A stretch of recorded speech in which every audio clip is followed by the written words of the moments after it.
ശ്രീജിത്ത് വിജയൻ സംവിധാനം ചെയ്ത ഇടിയൻ ചന്തു സിനിമയുടെ തുടക്കം വളരെ നന്നായിട്ടുണ്ട്. ചെറുപ്പകാലം തന്നെ സൂപ്പറായിട്ടുണ്ട്. ഇടിയനായ പോലീസുകാരൻ്റെ മകനാണ് ചന്തു.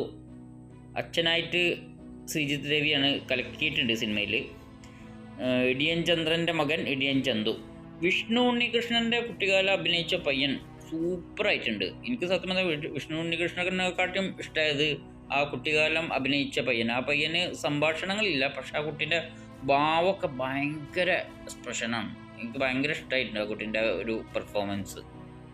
വിഷ്ണു ഉണ്ണികൃഷ്ണൻ മോശമെന്നല്ല പറയുന്നത്, നന്നായിട്ടുണ്ട്, വളരെ നന്നായിട്ടാണ് അഭിനയിച്ചിട്ടുണ്ട്. പിന്നെ അതുപോലെ തന്നെ ഈ സിനിമയിൽ സ്മിജു വളരെ നന്നായിട്ട് അഭിനയിച്ചിട്ടുണ്ട്. അതുപോലെ തന്നെ പിന്നെ സൂരജ് അടിപൊളിയായിട്ടുണ്ട്. ബിജു സോപാനം നന്നായിട്ടുണ്ട്. പിന്നെ അതുപോലെ ഗായത്രി അരുണിൻ്റെ അഭിനയം കുഴപ്പമില്ല, നന്നായിട്ടുണ്ട്. പിന്നെ അതുപോലെ തന്നെ കുമാരി ജയശ്രീ വളരെ നന്നായിട്ടുണ്ട്, അടിപൊളിയായിട്ട് അഭിനയിച്ചിട്ടുണ്ട്. ജോണി ആൻ്റണി ആസ് യൂഷ്വൽ കുഴപ്പമില്ലാതെ രീതിയിൽ തന്നെ അഭിനയിച്ചിട്ടുണ്ട്. ലാലു അലക്സ് കുറേ കാലത്തിന് ശേഷം ഒരു നല്ലൊരു വേഷത്തിൽ നന്നായിട്ട് വന്നിട്ടുണ്ട്. സിനിമയിൽ നായികയായിട്ട് അഭിനയിച്ച വിദ്യ വിജയകുമാർ മഹാബോർ അഭിനയമായിരുന്നു.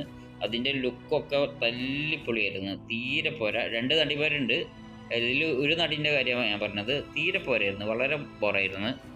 പിന്നെ വില്ലൻ കഥാപാത്രം ചെയ്ത പയ്യൻ, അവനും ഒരു കോമാളി ലുക്ക് പോലെയാണ്, ഒരു പോരാ, അവനും ഒരു പോരാത്തൊരു വില്ലനെ പോലെ എനിക്ക് ഫീൽ ചെയ്ത്. സിനിമയിൽ നല്ല കോമഡികളുണ്ട്, നല്ല രസമുള്ള കോമഡികളുണ്ട്, നമ്മൾ അറിഞ്ഞ് ചിരിക്കാൻ പറ്റിയ കുറേ നല്ല കോമഡികളുണ്ട്. പിന്നെ ലാസ്റ്റ് ബെഞ്ചിൽ ഒരു പ്രായമുള്ളൊരു മനുഷ്യനെ കണ്ട്, വളരെ പ്രായമുള്ളൊരു മനുഷ്യനെ, അതൊരു കോമഡി ആയിട്ട് തോന്നിയിട്ടുണ്ട്. പിന്നെ സ്കൂൾ അന്തരീക്ഷം അത് വളരെ നന്നായിട്ടുണ്ട്, അടിപൊളിയായിട്ടുണ്ട്. സ്കൂൾ അന്തരീക്ഷം അത് കാണുമ്പോൾ വളരെ നന്നായിട്ടുണ്ട്. സിനിമേൻ്റെ ഫസ്റ്റ് ഹാഫാണ് എനിക്ക് കുറച്ചും കൂടി ഇഷ്ടമായത്. സെക്കൻഡ് ഹാഫ് കഥ വേറൊരു ലെവലിൽ പോകണമായിരിക്കും ചെറുതായിട്ട് ഫീൽ ചെയ്തിട്ടുണ്ട്. പിന്നെ കോതമംഗലത്തെ ഒരു സ്കൂളിൽ കുറേ തമിഴ് ഗുണ്ടകൾ വരുന്നത്, എവിടെയും നടക്കാത്ത കുറച്ച് സംഭവങ്ങളൊക്കെയാണ് സിനിമയിലുള്ളത്. ഈ കേരളത്തിൽ ഇങ്ങനെ തമിഴ് ഗുണ്ടകൾ വന്നിട്ട് സ്കൂളിൽ അഴിഞ്ഞാടുക എന്ന് പറഞ്ഞാൽ എവിടെയും നമ്മൾ ലോജിക്കിന് തീരെ പറ്റാത്ത ഒരു സംഭവമാണ്.